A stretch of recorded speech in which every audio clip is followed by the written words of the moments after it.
Yeah, I'm Max. That's Maximum News.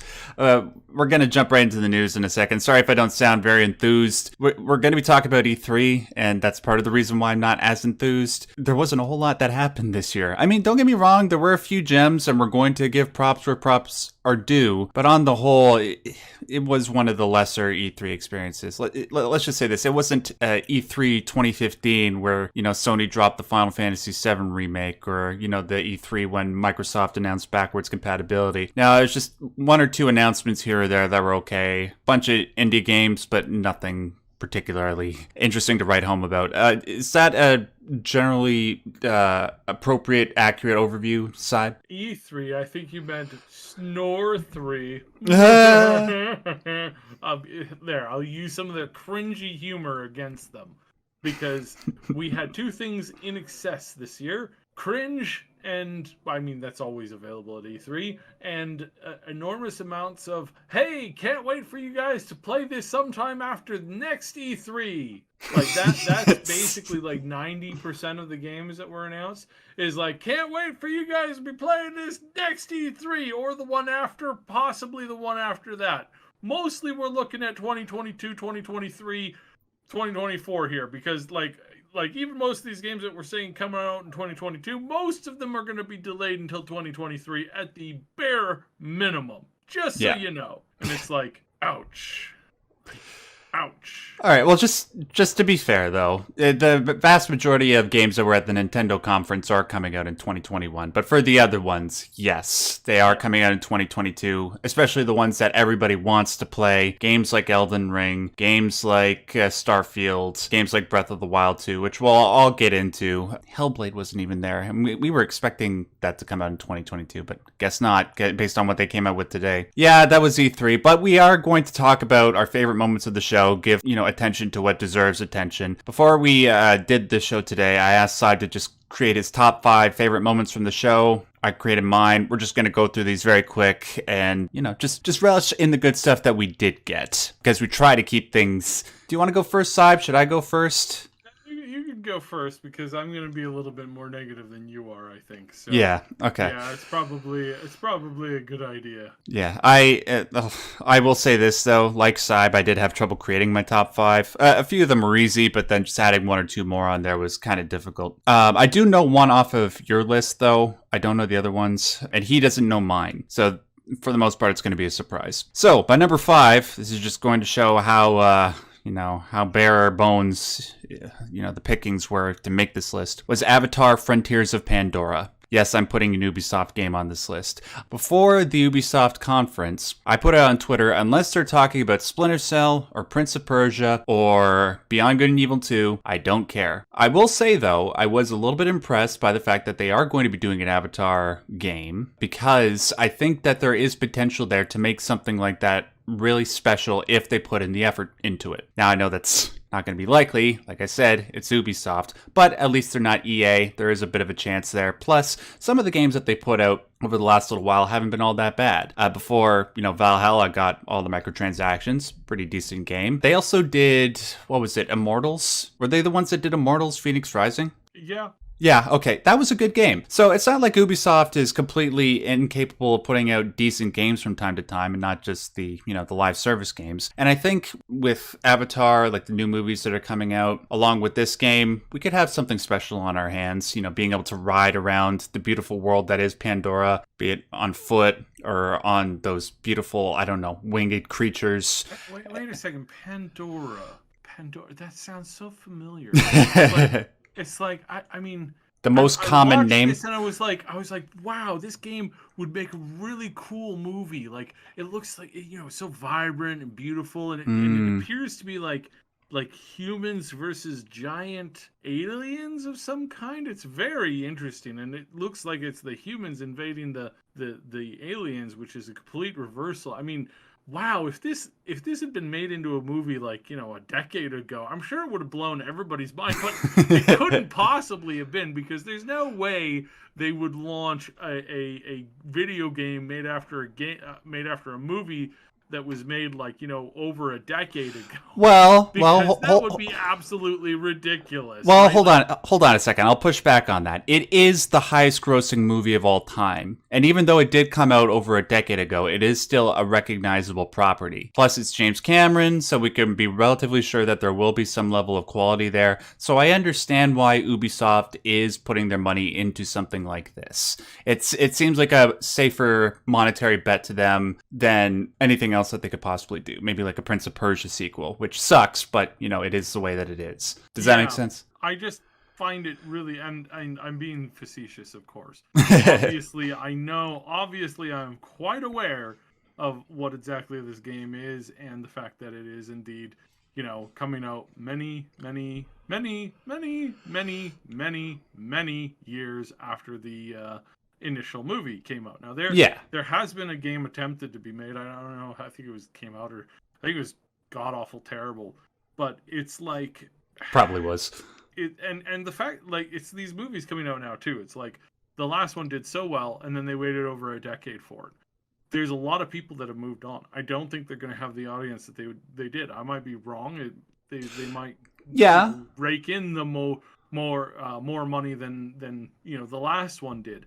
But part of me feels like they caught lightning in a bottle then.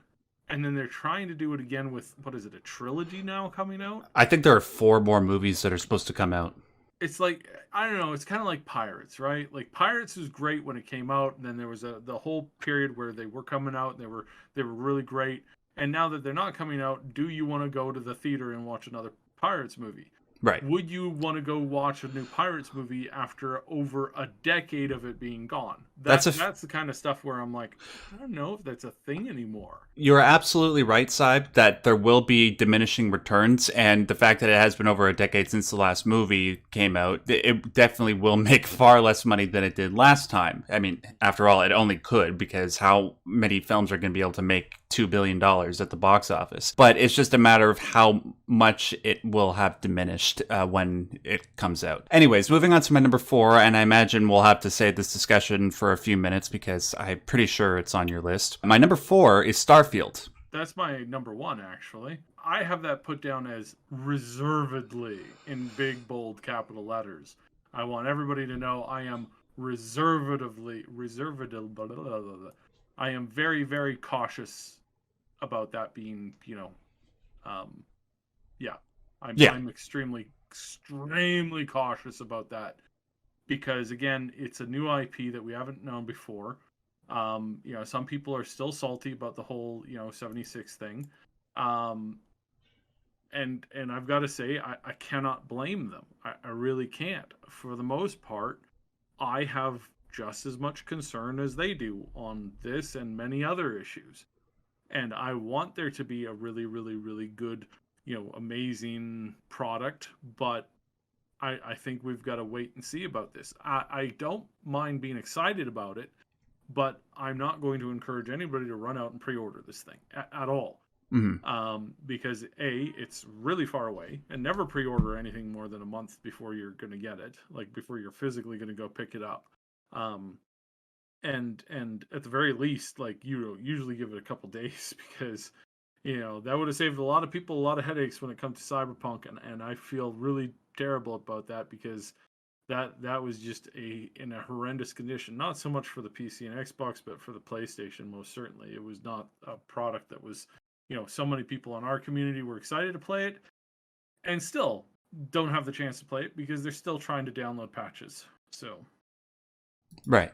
Yeah, it's fair, like what you're saying about Fallout 76, just having sort of a wait-and-see attitude after what happened there. But, on the podcast that you do, Saib, you've talked a lot about Starfield and reasons that we could be optimistic. So just weigh what has happened before with the possibilities of what's coming, and just decide whether or not how much you want to be excited based on that. But obviously, no matter what, just make sure that you don't pre-order. And by the way, guys, if you hear voices coming from downstairs, sorry, those will go away in a minute. Hopefully it is going to be, as the representatives at Bethesda have said, Skyrim in space, although that seems like too good to be true. Like, are we going to be able to go from planet to planet on a spaceship? Like, you go from town to town in Skyrim on a horse? I don't know. We'll have to see. Hopefully. but we'll see. My number 3 is, surprisingly, because I don't own a Nintendo Switch, but it's Breath of the Wild 2. And for 2 main reasons. One, there's more verticality, so you can go up into the sky a la Skyward Sword. And man, if you can go up there and then just glide to the land below, to the valley below, that just sounds like pure magic to me. That is an instant system seller for me, because I've been thinking about getting a Nintendo Switch, but I'm not entirely sure about when I would get it. But at the very least, I will have no problem getting one at the end of 2022, which is probably when this game's going to come out. And then the second thing is what looks to be a reverse time mechanic. Now, anybody who knows me knows how much I love the original Prince of Persia game, The Sands of Time, back on PS2 and original Xbox. The 2D side-scrolling one? I didn't No. like that. No. Oh, sorry. Oh, no, so not the original one. Okay, it's okay. Sorry to all the people that got offended by me saying that. I meant the original trilogy, Warrior Within, Two Thrones. And man, if you can bring that, because that's part of why Prince of Persia: The Sands of Time is in my top 5 favorite games of all time, is that reverse time mechanic. If you can bring that to Zelda, plus with all that verticality, I can imagine myself having hundreds and hundreds of hours having fun with Breath of the Wild 2. Was that on your list? Not really, no. Okay. But I think I should probably have put it on there. And I am excited for it, but you know what's kind of the funny thing is, and like when I was watching, I was like, looks like they learned some stuff from Genshin. And it's so funny because obviously, Genshin is a complete rip-off of it, but they had way more. Genshin has just huge amounts of verticality. It does. There are whole places where there's just tall stuff, and you can climb for days, and you parachute down, and you fly around, and you glide from spot to spot, picking stuff up, and then you got whoosh air and these other things, these other mechanics, and again, it's like they copied, they took Nier Automata and Zelda, they threw it in a blender, and basically you got Genshin, and then a bunch of waifus, and of course a truckload of microtransactions. And I've said before that if it wasn't for the microtransactions in Genshin Impact, and if they had just put it out free, with like costumes or something like that, it would be. And they spent more time on the story and less time on making the dang microtransactions. They would have probably the number 1 game in the world right now. They would be like Pokemon Go levels of like infusion into the ether. And it's so sad that a game like that was wasted. But I am glad that its competitor, like its real core competitor, managed to pick up some stuff from it and look at it and went, here's some good ideas, and let's incorporate some of that kind of stuff. And then, of course, incorporating the time, the backwards time thing is, again, it's another brilliant idea, which is great to see because we don't see enough of those mechanics. So overall, I think Zelda was probably a highlight of a show, and I really probably should have had it as my number 2. Man, you just talking about Genshin Impact, tell me that is something that you can do. It makes me want to check it out. But if it is, like I said, without the microtransactions, if you remove the microtransactions and the BSE kind of way that they jerk you around with the characters, having to get them through polls and all this other stuff, if they had just stuck to costumes and like, I don't know, something else, but if they had just stuck to costumes and like a fancy kind of a season pass maybe kind of thing, I honestly think it would be the number 1 game out there right now. So many people avoid it because it's got a gotcha mechanic. It's got really, really crazy gotcha mechanic systems, and it is terrible. It is terrible for anybody to try and play that and have some kind of like, there's some serious people that have had serious problems with gambling, and it's not something I would necessarily recommend. But yeah, the gameplay is solid, and the story, is brilliant. But again, because of that border, you do have basically what is a wasted game. You really do. Great. Yep. Well, looks like I'm not going to be putting too much serious time into it. Thanks a lot. All right. Number 2 is Halo Infinite. Is that on your list? No. And again, this one, it is, but most everything on my list is I should probably have classified this first. Everything on my list is PC related, like Hmm. directly PC related. And I still don't know if I'm going to be able to play Halo on the PC. Right. I don't think I don't know if that's a thing or not or what. And I don't necessarily want to because I do have some motion sickness stuff, but to be fair, Halo is always one of those games that has largely not invoked that. They have a they're it's so super smooth, and they've always kind of kept that as a go that I've not had that many problems with it. So it's one of those things that I am, I know a lot about it as far as like the tech and as far as the new tech that they're putting into the game, but I don't want to really like get into it or get hopeful about it until I know I can play it without hurling after 15 minutes. Right. Yeah, Saib has unfortunately a problem playing first person, and I understand. I have Yeah, that's. so does 15% of the gaming population. Oh, And really? yeah, it's like, and again, it's like me and like other people, it is it's kind of on a scale. Sometimes it's really bad. There are some games that we just cannot play at all, and then there are other games that we can play. We can muddle through, and then there's other one, but it's never a super fun experience. Like Right. even when you get Skyrim and Fallout and 76 and stuff like that, um I can still play those games and I can go into the first person, but I can't stay in the first person for long, right? Like Mm. I constantly have to being pulled out. However, I do really like the immersive first persons that come from those games. And those are mods that are created by the community that actually implement like what I would say is real next gen first person. And I really wish some of these companies that talk about how important first person is to them, how they'd like get around to trying to incorporate some of this stuff because it is truly next generation. The tech is like really amazing, really cool. Everything's pretty awesome. In some cases, you even have like if you slap on the headset, you'll actually have that nose like in your screen view, and Oh, wow. blocking, yeah, just like you do in real life. Like, and that's one of the reasons that some people get sick when they're playing with a headset because they they don't have that nose in their peripheral vision. So yeah, stuff like that is super cool, and I want to see more of that. But anyways, Yeah. moving on.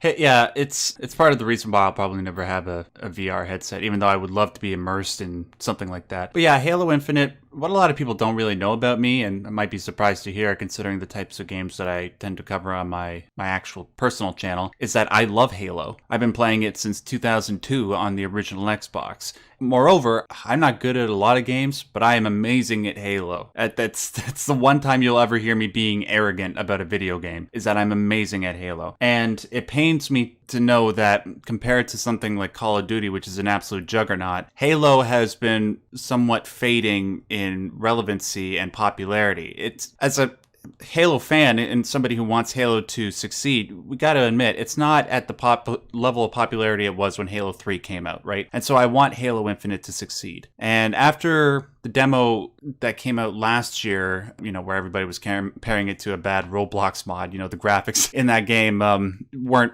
up to par for a lot of people. I didn't mind because I don't really care about graphics when it comes to Halo, but I understand why people were upset. But with the showcase that was done at the Microsoft Bethesda conference, it's the stuff that they did show in regards to multiplayer and the new cutscene that we got from the campaign. It looks encouraging. In a lot of ways, it looks like it is going back to classic Halo, but it also looks like they're adding in natural improvements to the game where it doesn't completely change its identity, kind of like what Halo 5 did going from Halo 4. But in fact, it feels like a proper evolution because, like from Halo 2 to Halo 3, in Halo 3 we had equipment, whereas in Halo 2 we didn't. But it felt good to bring that into the game. I imagine with the stuff that we saw in the demo, like with the grappling hook and the way that vehicles spawn and all that, that will actually feel good. And the way that it looked in the gameplay, I have faith that it will happen. Plus, they do have one of the original guys from Halo, like the original Halo team, back on board, that being Joseph Staten,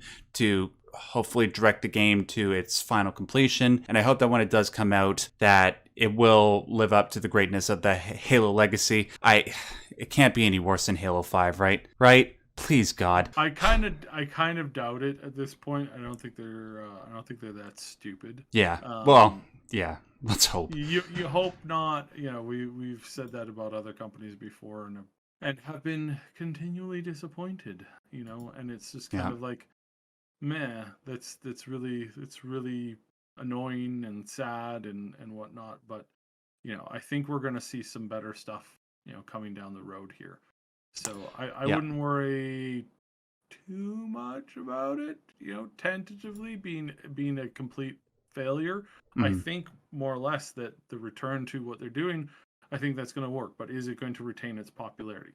right. That's the question, right? That is the And are question. we going to, you know, is it going to have that audience with it to actually power it? I mean, I did enjoy the you know, playing Halo 1. In Halo 2 were kind of like big moments, you know, in my life and growing up. So yeah, Yeah. I feel that it has a lot of potential, and I wish we could, you know, see a little bit more out of it. Yeah. So we'll see. Here's hoping. I look forward to kicking everybody's ass come the holiday season. And finally, my number one shouldn't be any surprise to you guys. It's Elden Ring. This is pretty much everybody's number one reveal because it's sort of like the classical E3 reveal that everybody wanted, and it was a great trailer. It gave us a greater idea of what they're going for rather, with the game. You know, they did the follow-up interviews with Mr. Miyazaki afterwards, giving us a greater understanding of how the universe functions, the changes to the gameplay, the nature of the world.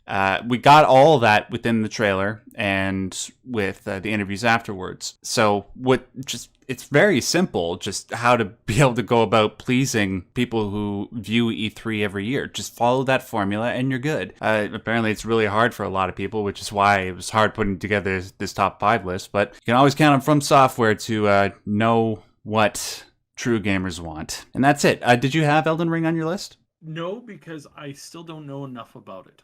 Okay. I mean, I see what they're doing, and what I expect as far as gameplay goes is a reasonably well to excellent you know, Dark Soulsy type of experience, right? Like that's what it is. That's the design. But for me, I don't play I haven't played Dark Souls. I have played some of the other games in the genre of that kind of thing, Mhm. that have a significantly better character creator. Because when if I'm playing a game like that takes time, serious time to learn and invest in the world and the gameplay and the react and learning the fights and getting them down pat, if I'm going to subject myself to that difficulty, I expect to have a character that I can click with. And I Yeah. can't click with the Dark Souls character. Um, the world is so dark and depressing that it's like, I'd rather I just have better things to do to encourage my mental health, Mm. and that's not one of them. Not saying that I don't think that it's a good game and that it's not been important for the series and that I don't admire people who are really good at the game, because it is a very difficult game with a very steep learning curve, and people who can play it really well are amazing. But I just can't play that dark, depressing character. I just have I have so little interest in playing a game that's just dark and drab and depressing and like bleh, like visually bleh, Yeah.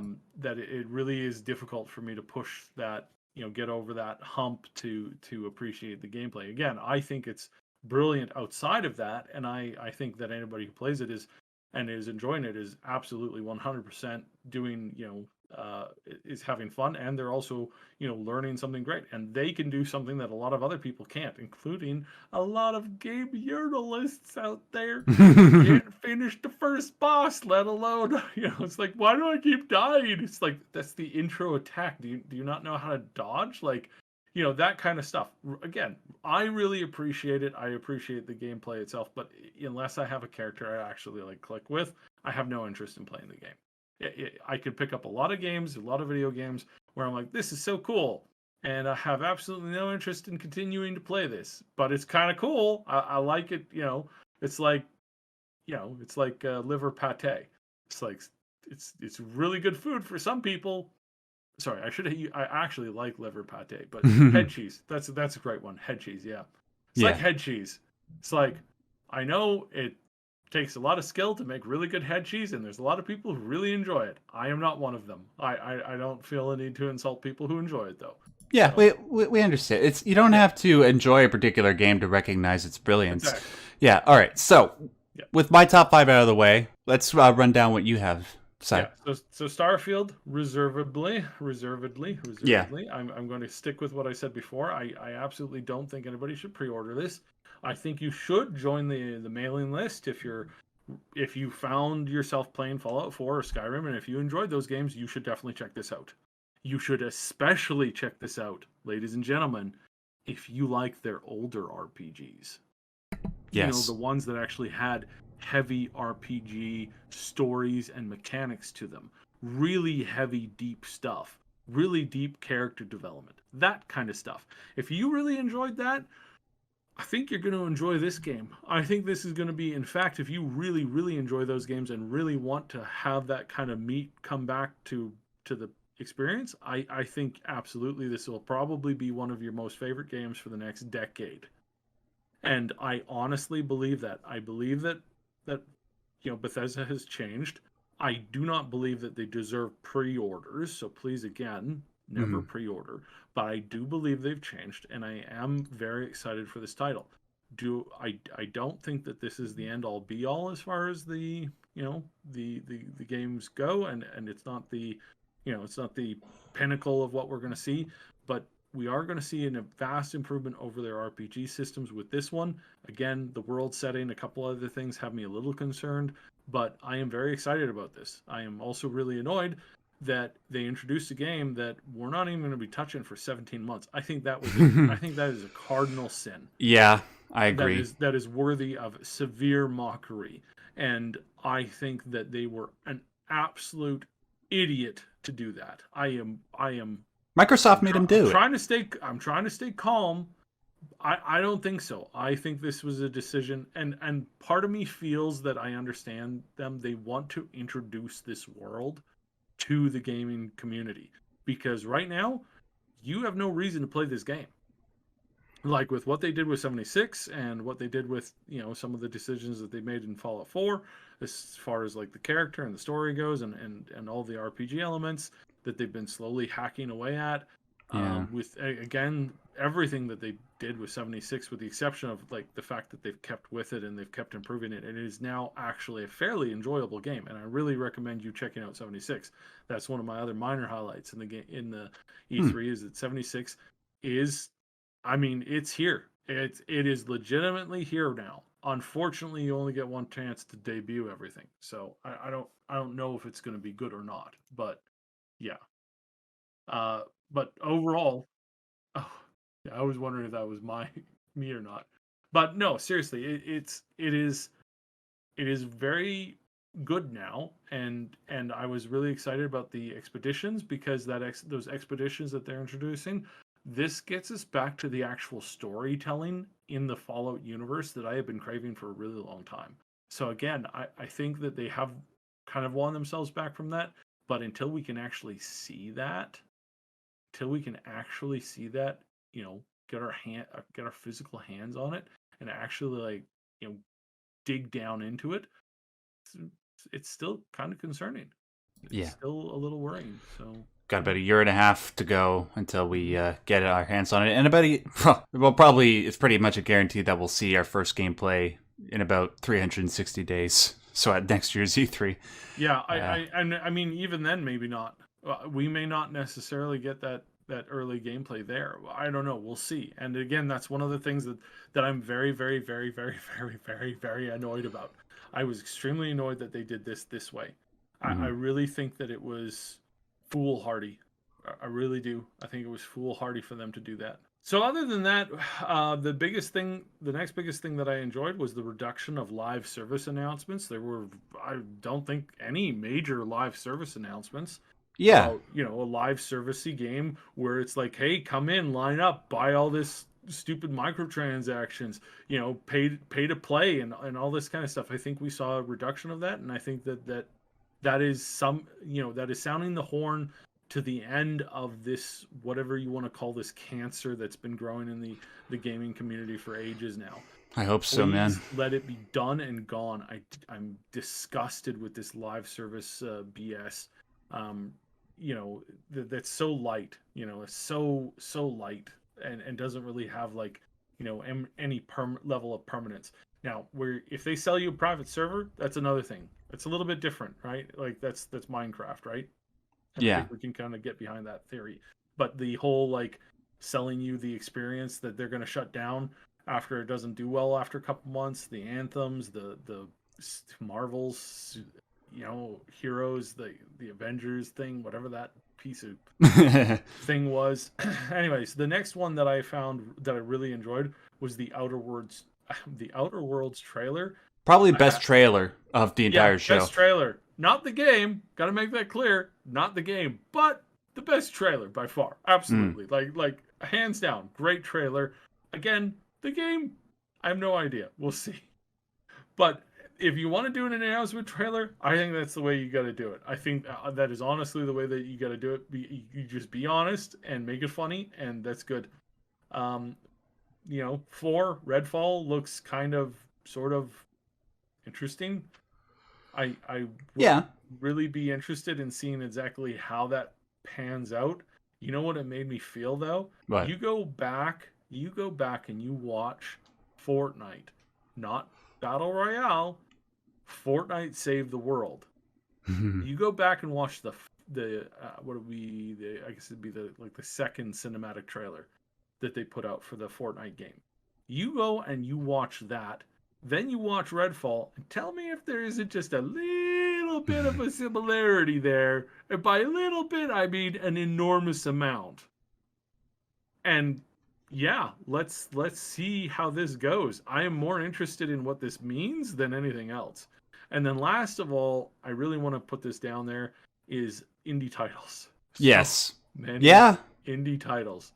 And again, this is great because there were a lot of people, some of our fans were like, I'm worried about the gaming industry.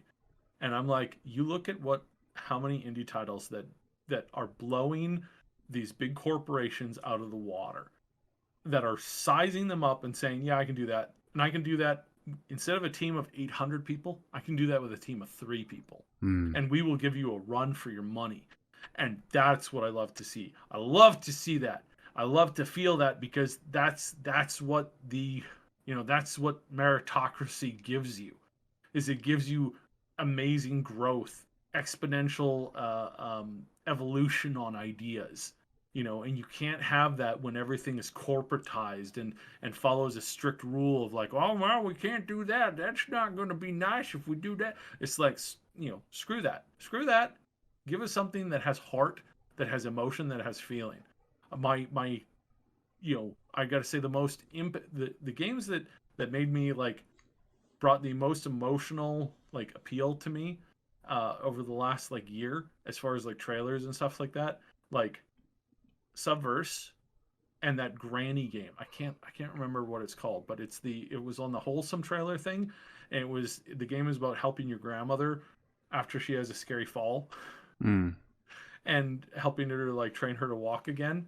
And I gotta say that brought a lot of people I know to tears, because that game was so wholesome and so wonderful and so happy that you looked at it and you were like, oh my god, this is so, oh my god, it's so emotional. And I don't get that from other trailers from big corporations. I don't get that level of like, wow, that is cool. That is something that these guys are giving these big corporations a run for their money. Oh Lord. It's a level of heart that you don't get with games where hundreds of millions of dollars are on the line. Yeah, Absolutely. But going back to what you were saying before about, you know, the lack of live service announcements, this is another indication that we're heading in a positive direction, is the fact that there were a whole bunch of indie games at this year's E3. And in fact, just that mere mention of that fact made me think, hey, maybe the E3 wasn't all that bad, because ultimately it's about announcing games, and even though they weren't the big games, it's the indie world where, as you said, you're going to find the stuff that innovates for the years to come. There'll be one or two gems in the games that were announced this past E3 that will live on as classics in the collective consciousness, and I can't wait to figure out what those are. And I hope that this trend in promoting indie games and getting people to try out a whole bunch of them will be sort of the more or less, well, it'll be definitely be a better norm than the one that we have right now. And yeah, I think that's about it. Thank you very much for that, Saib, and thank you to everybody that tuned in to this. Did you have any things that were highlights for you at this year's E3 that we didn't talk about? Make sure to leave that in the comment section below. If you liked our list, make sure to let us know that. If you didn't, tell us why. That's about it. Hopefully next year's E3 will be better. I mean, probably will be. I imagine we'll definitely get Starfield's gameplay. That will probably be the highlight of the show, if for me. I'm just guessing. That's it for us, guys. Thank you so much, Saib, for doing this as always with me. Do you want to just tell quickly where people can find you online? Yeah, check us out at the Triple S League and the Triple S League podcasts, and we are trying to we're shifting some stuff around. YouTube has been very unhappy with us. They don't like us saying things that get them upset. So we're shifting up some things there. But as always, your support super helpful. Yes, and you can find links to that in the description box below. Same for me if you want to go check me out at my personal channel. Link to that in the description box. Until we do this again next week, ladies and gentlemen, just want to remind you, as per usual, stay yellow.